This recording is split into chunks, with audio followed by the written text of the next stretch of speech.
Bonjour, je m'appelle Benjamin Lubzinski, je suis psychothérapeute et coach et aujourd'hui je vais vous parler des rêves.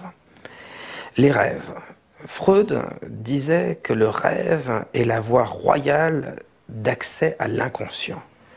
Il considérait que toutes les émotions, toutes les idées que nous refoulions, que nous n'arrivions pas à admettre consciemment, s'exprimaient notamment par le rêve. Et pour lui, le rêve était une sorte de construction symbolique de ce que nous n'osions pas exprimer. Et cela révélait encore plus sûrement qui nous étions au travers de nos songes. Si vous faites une psychanalyse, très souvent, votre psy va vous demander de parler de vos rêves. Généralement, il va également élargir le sujet, en profiter pour parler de votre actualité, de votre présent ou de votre passé. Mais il faut bien l'admettre, l'analyse des rêves fait très souvent partie du cursus psychanalytique. D'autres psys, notamment Jung, ont accordé énormément d'importance au rêve. Pour Jung, le rêve, c'était encore quelque chose de plus important que pour Sigmund Freud, puisqu'il s'agissait pour lui de l'expression de ce qu'il appelait les archétypes. C'est-à-dire, Jung croit que l'humanité entière partage une sorte de conscience collective et qu'on peut retrouver dans les rêves les symboles que nous partageons tous. Et donc, pour Jung, les rêves avaient encore plus d'importance que pour Freud.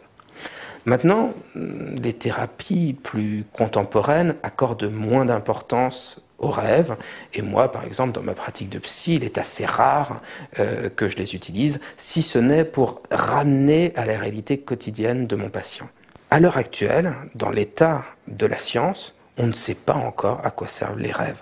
On a beaucoup d'hypothèses, mais on n'a absolument aucune assurance. On sait à quel moment ils surviennent majoritairement, c'est dans ce qu'on appelle le sommeil paradoxal, qui est une période du sommeil assez légère et où on a les pupilles, les yeux qui bougent en permanence sous les paupières. On sait que c'est plutôt à ce moment-là qu'il y a une activité au niveau du rêve, mais on ne sait pas encore à quoi le rêve sert. On sait que les gens qui sont privés de sommeil peuvent être stressés, peuvent même, dans les cas extrêmes, développer des bouffées hallucinatoires, mais pour le rêve, on ne sait pas encore quelle est son utilité. La nuit, en quelque sorte, permettrait de tourner la page.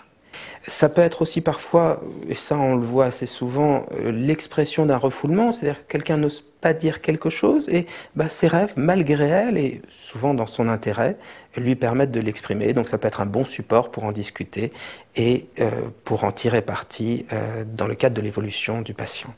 Et même si vous n'avez pas l'impression de rêver, tout le monde rêve. Et lorsque vous vous réveillez, vous pouvez avoir l'impression qu'un rêve a duré 5-10 minutes. Dans la réalité, il a souvent duré moins d'1 minute. Si vous souhaitez vous souvenir de vos rêves, il y a un conseil très simple à mettre en place.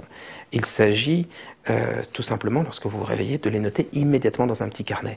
Avec la force de l'habitude, vous vous souviendrez bien mieux de vos rêves. En tout cas, sachez que tout le monde rêve, même si vous ne vous en souvenez pas toujours. Si vous voulez plus d'informations concrètes, approfondir ce sujet qu'est le rêve, vous avez le site psy-coach.fr, vous y trouverez de nombreux articles écrits, des vidéos également, les noms et les adresses de spécialistes du sujet.